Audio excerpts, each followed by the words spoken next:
Our troops aren't the only ones fighting right now. Thousands of military families are in crisis. They're fighting financial battles, how to pay the bills, even how to keep their homes and feed their children. You can help by supporting Operation Homefront, a national nonprofit that provides emergency assistance for military families and for wounded warriors when they come home. To learn more about how you can help, go to OperationHomefront.net. Welcome to another episode of the Dave and Mike Show. I'm Dave. And I'm Mike.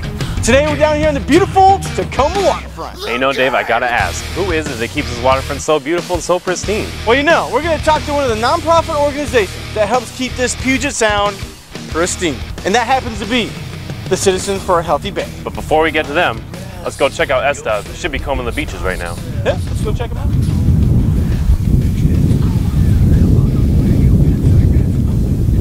Hey, Dave and Mike, it's ESTA up here, and after getting that beach combing done, there's three things I think every beach should be. 1, clean, no trash. This place is immaculate. 2, clean water. There's no oil, and the kids are swimming in this stuff.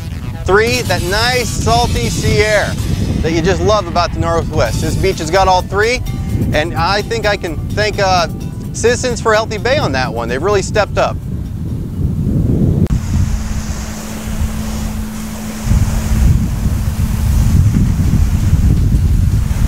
Now, in 1994, you get the Citizens for a Healthy Bay. They established the goal of restoring over 610 acres of original marine ecosystem.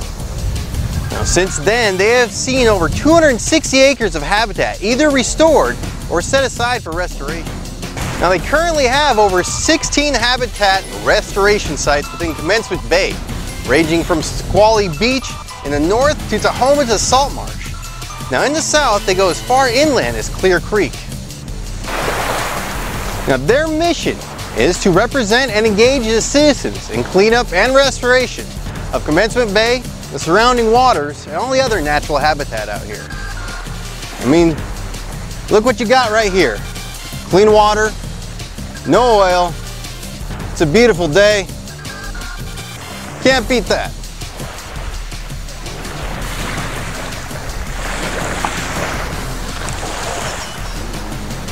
I'm here with Mr. Sean Kilpatrick here, a local resident, and you've been coming to this beach for a while. What do you like about it? Oh, yeah, I love the water. I love the access to the water. Great views of the mountains. It's clean. You never really notice any garbage out here. Whoever takes care of it does a great job, I think. You didn't notice any pollution down here. I love it, and I think it's very important to keep it that way. Right on, right on. I mean, I like to bring my dog Bear down here. She loves to swim out in the water. I'd be very disappointed, very upset if somehow she got sick off of something in the water. Come here, Bear. Bear, come here. So safe enough for Bear is good enough for you? Oh yeah, yeah, definitely. All right. You know, on a good, warm, sunny day, you can actually wade in here, and it's, it's great. Wow. Good enough for you? Good enough for your dog? All right, back to you guys. Well, Seth, it takes a lot of hard work and determination within the office. And with me here is Elena Lindy, one of the in-office workers for Citizens for a Healthy Bay. So how did you get started, and how long have you been working here? Well, I was hired as the Outreach and Education Project Coordinator for Citizens for a Healthy Bay in August, and I have a one-year placement through Lutheran Volunteer Corps. So it's a great way to get a worker in that's really passionate about nonprofit work in for a short time. So that's through Pacific Lutheran University? That's where I graduated from. Mm-hmm. It's a national organization. So what kind of community outreaches does CHB do within the community, not just in Tacoma, but Pierce County? We've been going to a lot of events. So if you're familiar with the Maritime Fest and the Queen Green Boating Fest, Citizens for Healthy Bay has been part of that for since its beginnings. And so we do a scholarship competition with that for local youth. We also have been visiting Boys and Girls Clubs in Pierce County. So I've been to several Boys and Girls Clubs doing mostly after-school program work with kids there. We also go to farmers markets, so we've been to the farmers markets in Tacoma, and we do other community outreach events just to try to get the messages out about mostly stormwater pollution prevention and how we can help keep the bay clean. And what about the younger kids? How do you get them involved? We have a really fun model called the EnviroScape that we use a lot to really get the visual message out about how we can prevent pollution. We sometimes take groups out on our boat, as you guys know, yeah. And we like to have activities that reach the kids. Yeah, well, you hear that? They're getting the community involved and get the younger generations involved. So let's see what it's like out in the boats and have us do some of that work. Mike, that was a great interview with Elena, but there's somebody out on the water checking things out and monitoring the Puget Sound. And that's Jeff Barney, Bay Patrol Director. Huge responsibility. He goes out, checks things out, and we're going to talk to him when we come back. Stay tuned to the Dave and Mike Show. We'll be right back. It's time to get it started, Puget Sound. I'm Dave. And I'm Mike. And we are the Dave and Mike Show. Tune in on Saturday afternoons where we cover hot topics including military issues, local sports, local businesses, featuring the shameless segment by the street reporter S-Dub. Make sure you check out the Dave and Mike web show on the Daily Mashup on the Tacoma Wicca webpage every Tuesday. We're turning up the heat on the airwaves. Because on our show, you just don't know what's going to happen or who's going to show up. It's not your normal talk radio show. It's the Dave and Mike Show. Tune in, be there, and be square. Well, here we are with the skipper, Jeff Barney. How's it going? It's going good, Dave. So, talk to us a little bit about what goes on your boat. On my boat, well, we've got a gorgeous boat you can see in the background here. Taking you guys on a little ride today. This boat's on the water about 130 days a year, patrolling for pollution in Commencement Bay, Central and South Puget Sound. Right. So how long have you been doing it? This August will be 5 years I've been in CHB. 5 years. What made you get into it?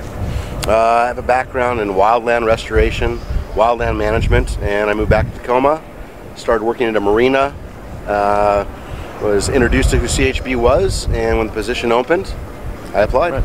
You guys working with conjunction with any other organizations?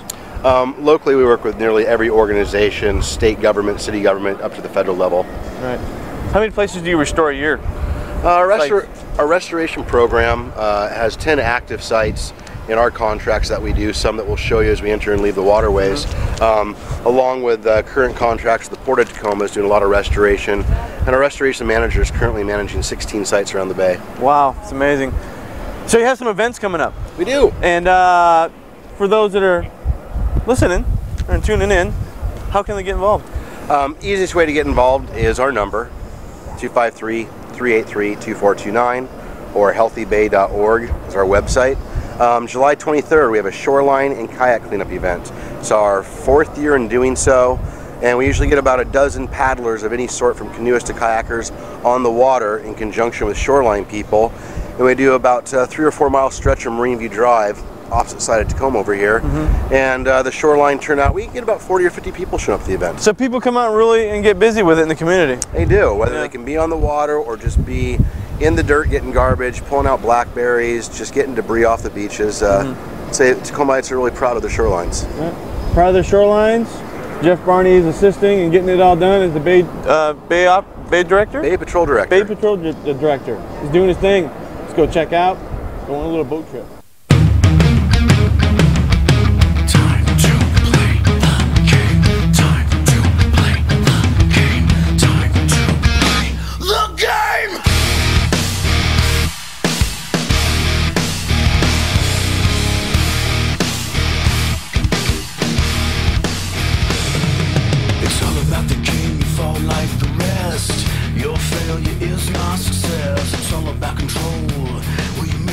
Well, why don't we get aboard the boat and go for a ride? All right. Can I step on or jump in? You can come on the aft transom here. It makes it a little easier transition. Okay.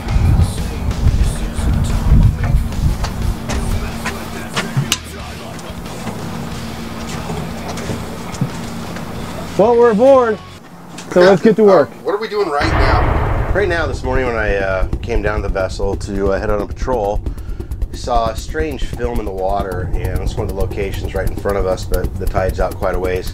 Can't get back too far, so we're going to come in from another angle. Okay, so is this kind of what a day's normally like for you?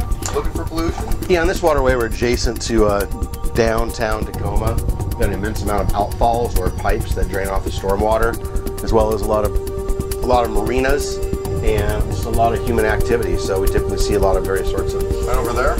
Yeah, we're gonna head down this fairway here, see if we can ease back in, and even maybe tie off and do a grab sample. Actually, if you look right down in here right now, this is a good area for a sample.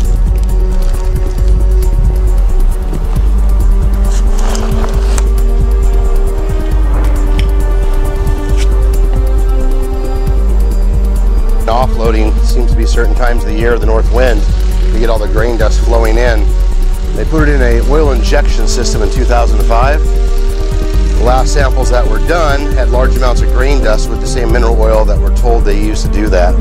So it's comparative samples. Basically, if the system's failed or has a break or they're unaware of it, if we can say that's what it is, you can see all kinds of other organic materials here that just piled up. Yeah. But this has been happening about the last week, and I want to ascertain what it is or is not. What's the effect of this pollution to the animals? Lots of things. When you block the surface, light doesn't get in. If light doesn't get in, little things don't grow that photosynthesize in the water. So it's really kind of chain of life. Just like when there's an algae bloom, it's bad. It robs of sunlight, it decreases oxygen levels. So it's really, starts very small and just perpetuates and gets bigger from there. Right. You know, what this also catches, who knows what else is in here. Other suspendeds, other organics, metals. When you have oil in the water, it can trap a lot of other things and it consolidates it in one given area. So are these boat owners fined if there's a specific amount of... Across the board, Ecology is the regulatory authority, I guess you'd call it, for the most part when it comes to spills. And from a little boat like this to an industry, they manage all of that.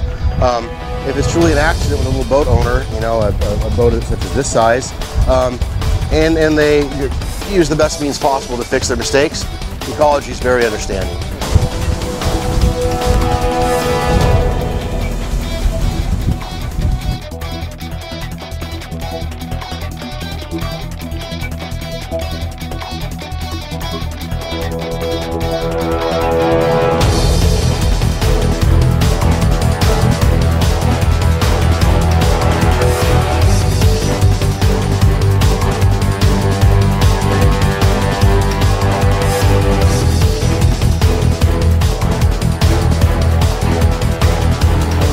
Just found a bunch of nasty water out there. I mean, what do you guys do next?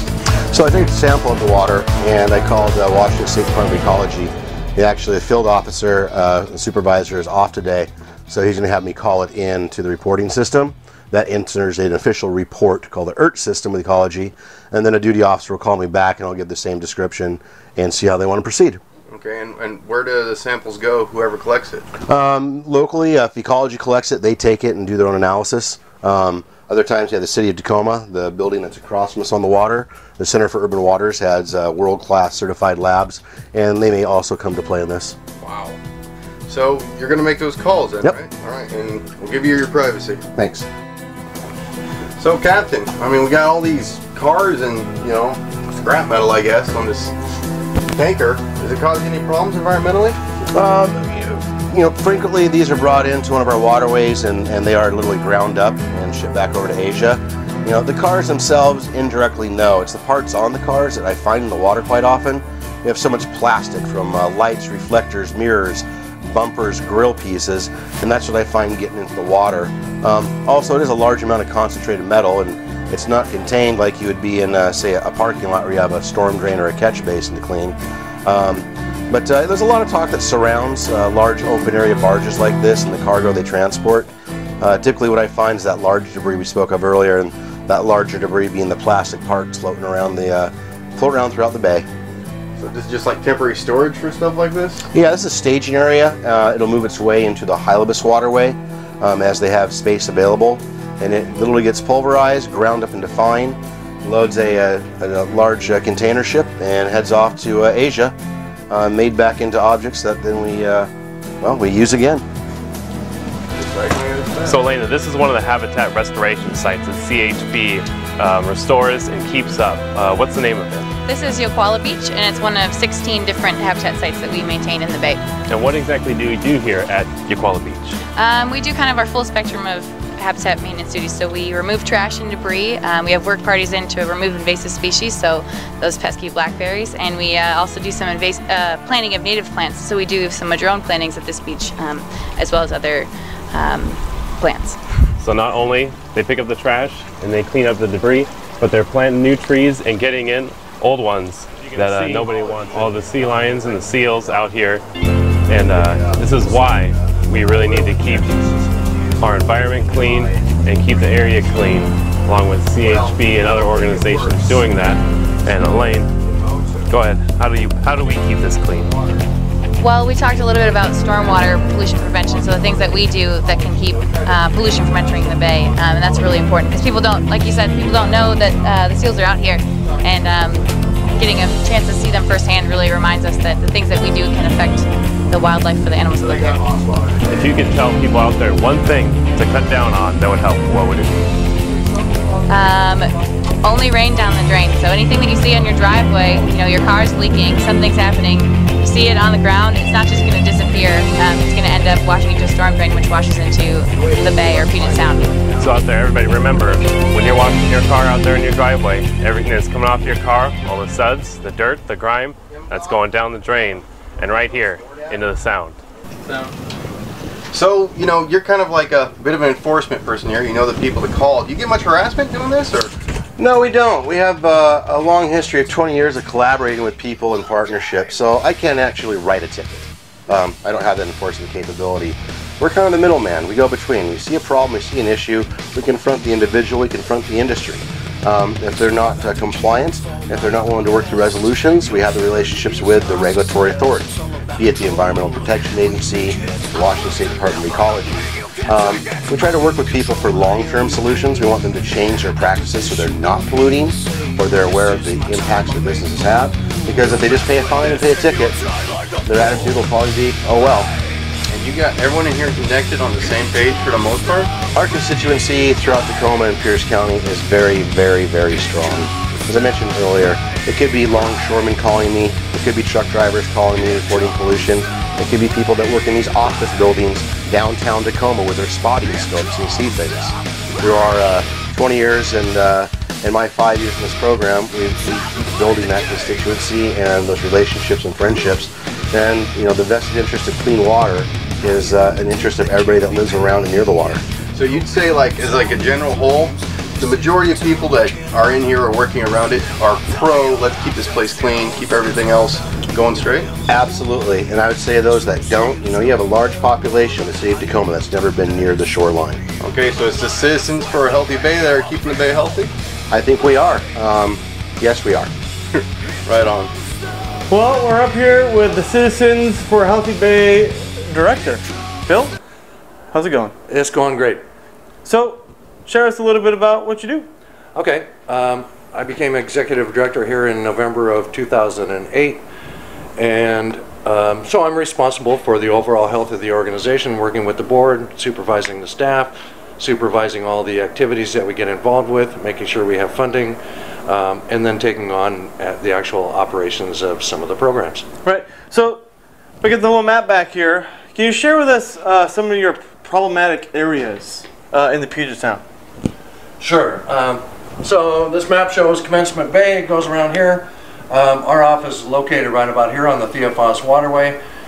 I'm sure you probably heard as you were on the Bay Patrol, but it costs about over $100 million just to clean up that waterway through a Superfund cleanup project. The Wow. city, the Department of Ecology, the EPA, and everybody else. And we provided citizen oversight over that process. And all of these waterways have some Superfund, most of them have some Superfund sites that we're still currently monitoring because the technology that was available back in the late 80s and early 90s isn't the technologies we have today. You know, we were out there today, and we saw a lot of gunk, and it's just good to see that someone is out there, you know, handling it. Now, what is your directive to the Puget Sound community on how to make that happen? Not make that happen. Here's what we tell people.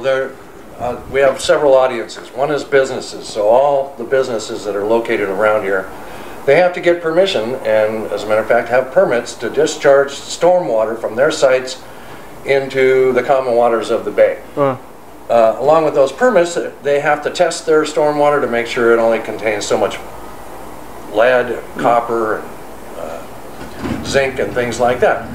Have to have it independently tested each quarter and file the reports with the Department of Ecology. We make sure that they're living up to their permits and not polluting. Oversight, permits, they got it all under control here. That's what it's all about. All right, guys. Well, that was fun. Citizens for a Healthy Bay. Had to go on got a chance to go on a boat trip. And we got to see firsthand all the muck that's out there. Yeah, perfect example. I put my hand in and got muck all over my watch. It was covered in it, and my underwater camera as well. Yeah, how long did you put that in there? For about 10 seconds? 10 seconds. You know, Citizens for a Healthy Bay are really rocking it out. And if you're interested in learning anything more about this wonderful nonprofit organization, go to www.healthybay.org, or you can call them at 253-383-2429 and, you know, ask them questions about what's going on, and or report stuff. Yeah, report, or even call in and be like, hey, I want to help out. I want to go out and volunteer at some of the events that they have. Right, there's a lot of stuff going on. So, Seth, buddy, you went out there, did some cool interviews. Enjoy it? Yeah, I love getting my sea legs back anytime I can, Dave. You guys are really helpful. The whole community's working together on this. It's amazing. A lot of fun, a lot of education being taught to this community. Oh yeah, and the network they have to help take care of each other, the ecology, law enforcement. Yeah, a simple call changed a problem they had over, I don't know, one of the docks with oil. Oh yeah, it was horrible. So for those businesses that are interested in helping this nonprofit organization by sponsoring or donations, you know, give them a ring. This is important stuff for our future. You just don't want to go jumping in water and end up in the oil. And you can even donate on their webpage too. Yeah. Donate on there too. They got it all set up. 5 people are in here running this effectively and getting the job done. And that's what it's all about. Can't say anything more. Citizens for Healthy Bay? Citizens for Healthy Bay. Knocking it out. Thanks for tuning into the Dave and Mike Show. I'm Dave. I'm Mike. See you next week.